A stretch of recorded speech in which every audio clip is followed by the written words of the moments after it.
Hello there, this is Ashley Dawson, and this is one in a series of video conversations that I have been doing to help get the word out about struggles for energy and democracy, and it's connected to my recently published book, People's Power.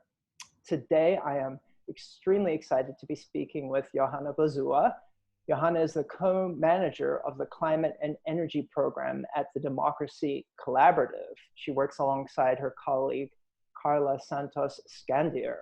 Her research focuses on transitioning from the extractive fossil fuel economy and building towards resilient and equitable communities based on energy democracy. And Johanna's thinking was very influential as I wrote my book, People's Power. So I'm so excited to be joined by her today. Welcome, Johanna. Thank you so much, Ashley. Thanks so much for having me. My pleasure. So let's dive straight into things. I wanted to ask you about energy transition. We often hear that renewable energy has become extremely cheap in recent years. So the kind of economics of wind and solar mean that the energy transition is unstoppable, despite the efforts of folks like Donald Trump to prolong the life of fossil capitalism. So I wonder what your assessment is of where the United States really is in terms of the energy transition, and what policies do you feel have been most helpful and which ones have not had very much impact over the last half decade or so? Yeah, well, I think that's a really interesting question because I feel I hear this refrain more and more often. That's like, the economics look good for us. But I don't think that takes into consideration the political economy that we're operating within and the fact that it isn't pure economics that determines what our energy system looks like, how, many sectors across the economy operate and who they're operating for at the end of the day. So, I feel as if we often have folks on the technical side of the energy transition saying, well, this is inevitable, this is how it's going to happen. But when you're talking to the activists on the ground or the people who are experiencing utilities pushing them in so many different ways, the story becomes much more complex, and it becomes much more clear that it's really about political power. And so in order for us to actually shift, I think it is much more about us building that collective power so that we can transition to renewable energy. And also, and I feel that you make this perspective quite clear as well, Ashley, in your writing. It's not just about having renewable energy. It's, what we also need, we need affordable renewable energy that has community control, that is providing the type of work that people deserve. Not, we don't need to continue in an exploitative fashion. So I think that, we have seen definite strides happening, and that is due to the incredible work of organizers on the ground and the increased ability of technology, there have been really important wins that have occurred, at the state and local level. One example that I think shines out is in Portland, Oregon, for instance, where they implemented a tax that then is being directly going into investments in low-income community solar. And in Minnesota, where they've invested dramatically in community solar and have created some of the best laws and pieces of legislation that allow that to happen. And that is very contrary to a lot of the United States, where utilities have fought back so hard on any amount of creation of commons related to renewable energy, or anything that cedes power away from them. So I think that there's also promising, beginnings at the federal level with conversations around things like the Green New Deal, like the new environmental justice piece of legislation that McEachin brought to the House not too long ago. We're starting to see a shift in tone in terms of what we're looking for in our legislation, but there's still the fact that we're having to fight for these, these small subsidies at the national level, so that, you know, the big solar firms can have access to them, while our fossil fuel companies are receiving so many subsidies. Like that isn't the model that we're looking for. We're looking for like transformative, you know, investment in renewable energy and a new way for us to consider our energy. And it feels like we are getting much closer to that in narrative at the federal level, and are seeing the implementation happening in some of these state level pieces of legislation. Great, thanks. Yeah, that makes a lot of sense. So we're all very aware that we need to make a transition really quickly. And I really appreciate you alluding to the grassroots struggles and then the kind of possibility of real synergy and transformation on the federal level. I was very much interested in a piece that you did as fossil fuel industries went into crisis as a result of the pandemic. This is something that hasn't received all that much attention. I mean, there's so many elements of this catastrophic social crisis we're living through right now. But I think it's important for folks to be aware that the pandemic also massively decreased consumption of fossil fuels, and that had a really dramatic impact on the fossil fuel industries, both, you know, traditional oil companies internationally, but also fracking companies in the US.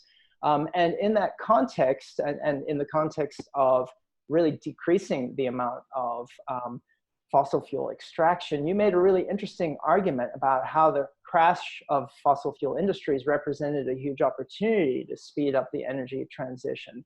I wonder if you can talk a little bit about what your argument was, what some of the measures that you advocated were, and you know, where you think things stand today. Yeah, absolutely. So I propose that we nationalize the fossil fuel industry, take it over so that we can wind it down for a just transition and on the timeline that we need for our planet and for our communities. And you know, that comes in stark contrast to what is currently occurring, which is constant bailouts. Right now, we're seeing the fossil fuel industry engage in shock doctrine and just like full-on capitalism and exploitative capitalism, where they're going after small to medium-sized business loans and they've already been able to extract $3 billion at the very least from COVID-19 aid. And you know, that already could get us to closer to the goal of actually buying these fossil fuel companies out. At one point, oil prices were below $1. You had to buy, or they would pay you to take it off their hands. And so it really was clear that these companies were in a bind and were going to be looking for bailout money, as they continue to do. And so there is the possibility for us to actually just acquire them as the federal government, and then put us in charge of what that transition will look like, because workers are already feeling the brunt of the current crisis we feel today through COVID-19, as well as the fact that automation is occurring in the fossil fuel industries, that they are shortening the ability, or making less the ability for them to actually extract. Workers are feeling that brunt. Communities are feeling that brunt. By actually taking them into public ownership, what we could do is ensure that the transition happens on our terms, because the transition will happen. I don't doubt that. What I doubt is our ability to use carrots and sticks to get a company that is inherently opposed to renewable energy to transition, or even transition themselves out of existence. So from my perspective, it has to do with that kind of political element. Again, we know that they have so much political power, and so we need to kind of do a jujitsu or like a move to get them out of the way, and then put who really needs to be in charge. And so that's why, alongside a nationalization of the fossil fuel industry, we also propose that there should be a just transition agency that's helping to facilitate that transition so that it's actually happening at the local level, so that we're moving from something that's exploitative and extractive and building an alternative economic future for those areas that have been exploited for so many years. Yeah, I really think that's one of the extremely valuable elements of what you're doing, not only because it's the right thing to do ethically, to think about frontline communities, and also to think about communities that are very much tied to fossil fuels today and what's going to happen to those workers. But it also seems like the right thing to do politically, the canny thing to do politically, because for so long there's been the kind of turtles versus Teamsters thing, that the right wing has used to play the environmental movement off against labor movement. So this seems like a really good strategy to use going forward. And I wonder, though, about some of the interesting kinds of moves that you argue for. Like, I was particularly fascinated by the way in your proposal to nationalize fossil fuels and in some of your previous work, you've talked about democratizing the Federal Reserve and pushing for loans to make this kind of transition happen, but loans with all sorts of conditions. So could you talk a little bit about how you see the struggle for energy democracy also being connected to the democratization of other elements of civic life in the United States? Yeah, I think capital is one of the clearest places where we need to democratize if we are going to have our transition, because the big banks are absolutely part and parcel to our fossil fuel input. Like, they are the ones that are funding it. So anytime you're getting, I heard from my dear colleague earlier today, Basav Sen, anytime you're bailing out a fossil fuel company, you're also bailing out a big bank. And I think that's like incredibly true. They have entrenched, commitments to the fossil fuel, continued extraction. And that's why we've seen things like Stop the Money Pipeline come up, a great initiative where they're going after, Bank of America, they're going after Wells Fargo for, their investment in pipelines and other infrastructure. But I think we need to go one step beyond and think about how we shift the systems of finance so that they aren't inherently opposed to us. They're actually in service. And the Fed is a really good example, because that actually is supposed to be kind of a government entity that is, helping us manage the economy, but it's actually owned by the banks. And in 2008, actually, the banks got a massive bailout from the Federal Reserve, and it didn't come with the types of strings attached that it should have. And that's because they are too cozy with the banking industry. What we could have seen, and what we actually propose, is that you could use the Federal Reserve as a tool to wind down the fossil fuel industry and to acquire the fossil fuel firms. But in order to do that, we also need to ensure that we're in charge of that and we create the type of conditionality that we need. And so, I think that banks are a huge component. They are an essential service to a certain degree in our current economy and how it operates. And so that's something that should be owned by the people and for the people. And you're seeing so many public banks at the local level starting to build out visions for what that could look like, like in California. So it's also about transitioning that up to the federal level and how we can have some of these systemic interventions as well. Yeah, that makes really great sense. One of the things that I was startled by in doing the research for my book was finding out how insolvent fracking companies have been for so long. They've really, fracking does not pay. And part of that has to do with the technicalities of the actual process, that, the wells run dry very quickly. And so they don't return that much energy and capital for the amount you put in. And so, these fracking companies many of them have only been able to survive because of the massive amounts of money they were getting from banks, most of which it turns out was lent to the banks by us under TARP after 2008, right? So, the ways in which this money, which was supposed to be going to homeowners who were struggling to deal with loans and, other sorts of populist measures, ended up going towards the billionaires and big oil, is so heinous. And so the struggle to kind of fight against that and shut that down is really important. But I really appreciate your argument for a broader form of democratization and kind of taking over of the Federal Reserve. I wonder, have you read very much of the sort of modern monetary theory stuff and the way in which there's this kind of argument that essentially the Fed can mint money, and therefore, you know, we aren't constrained by austerity politics, that austerity really is a politics, not some inevitable situation that results from lack of money. And, you know, the reason that I ask that is not just because of the history of austerity and repeated ways of austerity, how important it has been in kind of neoliberal reaction in the US and globally speaking for the last half century, but because we're in another moment of tremendous austerity right now. You know, I teach at City University of New York. We're facing really draconian cuts of about a third in our budget. And of course, New York City in general is in the grips of tremendous austerity that's going to impact the weakest and really worsen the multiple impacts of the pandemic. So, and also stop us having a Green New Deal in the city, despite all of our struggles to create a kind of municipal version of the Green New Deal. So I wonder what your vision is for folks kind of moving forward. Of course, we all hope that the Democratic Party wins big on a federal level in Congress, as well as the presidency, and also on more local levels. But, you know, how can we also think beyond sort of reaching for that brass ring and really try to implement much more massive kinds of transformations connected to the Green New Deal today and going forward? What are your senses of the kind of key strategic places to be fighting?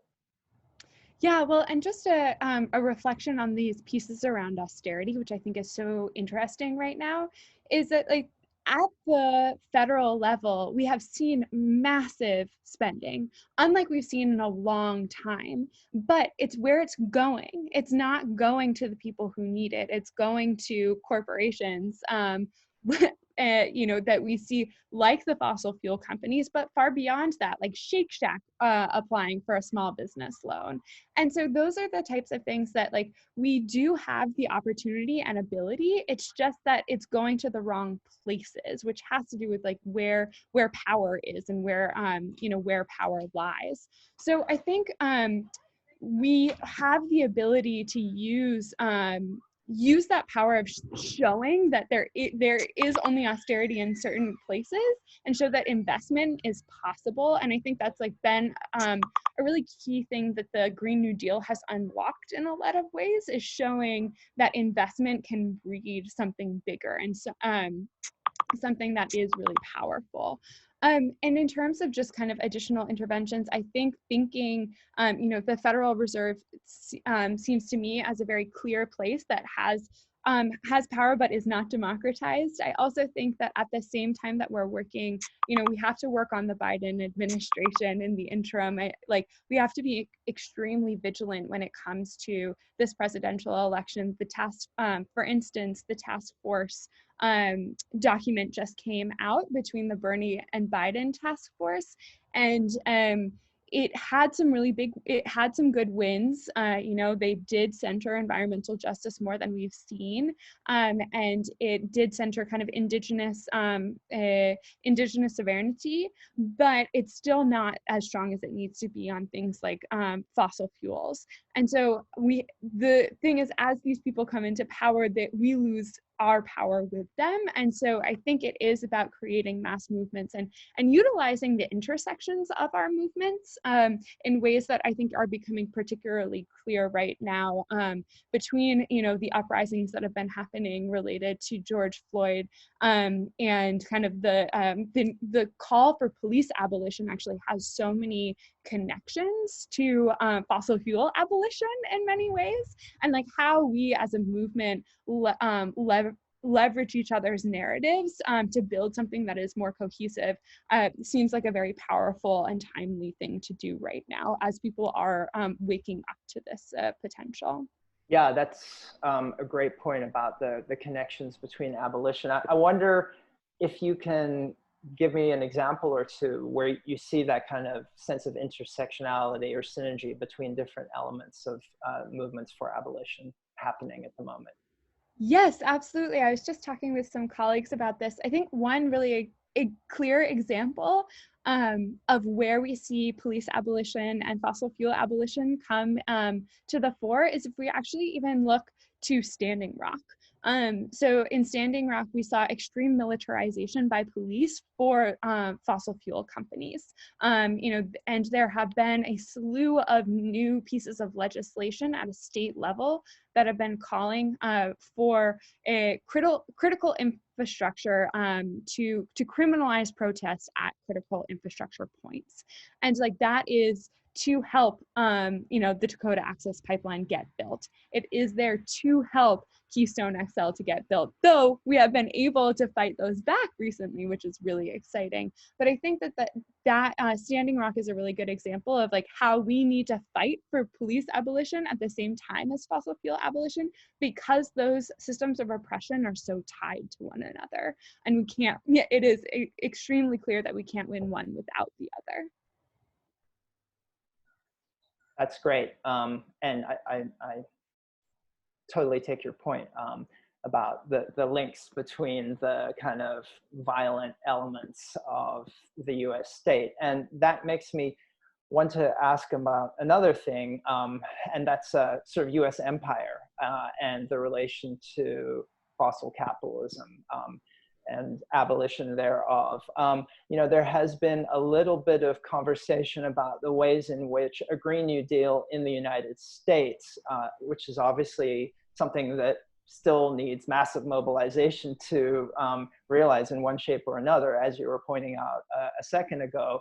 But I think there's been a bit of conversation about the danger that a purely domestic Green New Deal could have a detrimental impact on other countries. I mean, just to give one example, a lot of the iron ore that's used in batteries to store solar energy comes from other countries like Bolivia, for example. So how do we stop a Green New Deal domestically from becoming a form of green colonialism and, from if not exacerbating, at least playing into long-standing inequalities between the US and the rest of the world in forms of exploitation? So I know that's a huge question, but I felt like we need to put that question on the table, because we've been talking very much about what's happening in the US and the struggles in the US.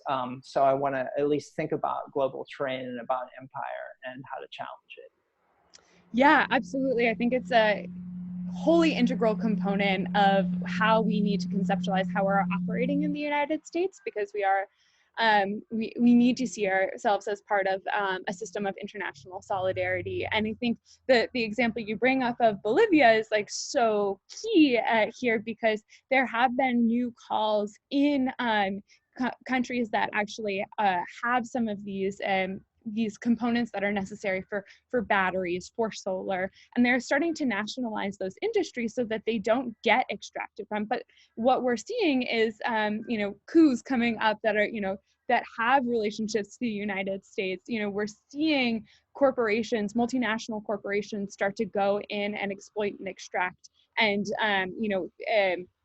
and build for themselves instead of the communities that are there. So I think, we need to first recognize the sovereignty of those states and the fact that we should not be militarizing nor using Pentagon powers in order to usher in a transition in our own space while it exploits others. And I think that it also has to do with the places in which we have convened international conversation around climate and just development generally. So places like the IMF and World Bank, and how they need to be radically re-envisioned so that they actually are in support of solidarity. Because right now there have been histories of extraction, histories of investing in fossil fuels in those places, and then also histories of imposing Western perspectives and austerity in order to exploit and extract. And I think that those are pieces that we absolutely cannot re-perpetuate, even if in pursuit of renewable energy. Because in my mind, renewable energy, though it may not create the same levels of CO2, it can still be exploitative. And that's the thing that, like, that's why energy democracy as a framework for what we're doing alongside international solidarity is so important. And like, we need to be decolonizing our energy system so broadly. And I think that's a piece I really appreciate you bring that into the discussion, Ashley, because I think that's still something that the movement in the United States needs a growing edge on in a lot of ways. Great. Yeah, I couldn't agree more with what you've said. And I particularly think it's important to think not just about US support for coups and other kinds of dirty tricks, but for all of the international financial institutions and trade agreements that have been so much part of the sort of neoliberal world of the last half decade, the role that they all play in perpetuating fossil capitalism and empire, so that we really need to track these things very carefully. My last question to you, Johanna, is more a kind of cultural one. You know, fossil capitalism, I think, has helped to create a world view in the United States linked to ideas of ceaseless growth. And one could say that the US was already completely dominated by that growth. It's a settler colonial society, right? The idea was that the frontier would expand ceaselessly and you would realize your own individual freedom there. And we see that kind of settler colonial ideology manifesting itself in all sorts of completely dysfunctional ways today, like the freedom not to wear a mask and, you know, infect everyone around you. So it's clearly a dysfunctional ideology, but it's still very powerful. And, you know, I think that this is one thing that hasn't been debated all that much in relation to energy transition. You know, the idea, I think, often is that, well, we just need to switch out wind turbines and solar panels for the existing forms of energy infrastructure, you know, coal-fired power plants, and everything's going to be hunky-dory. But, you know, if we're going to get away from the forms of extraction and exploitation internationally and domestically, you know, thinking of all the sacrifice zones within the United States, perhaps we have to shift our mentality as well. But then there's the danger of, you know, the left and environmental movements being seen as sort of about hair shirts and denialism and that kind of thing. So how do we get out of this bind, in your opinion? And how do we shift people's kind of cultural outlooks? Yeah, oof, wow, a tough question to end on. Goodness, Ashley. But I think there are two pieces. I think one is about, well, maybe it's just one. It's about figuring out how we're not commodifying energy, but seeing it as you put, you know, and as an energy commons and something that we are cultivating together. Because, you know, I think that energy is a human right. Everyone should have access to it. And it is something that we need to sustain together, which I think in a lot of ways, communities have coalesced around some of that framework for water, but that hasn't translated in the same way to the energy sector. It has been about constant growth and about expansion. And water, that's not to say that it hasn't been extremely extracted, but the framework of stewardship and the framework of decommodification is like a much further along in a lot of ways in comparison to the energy transition.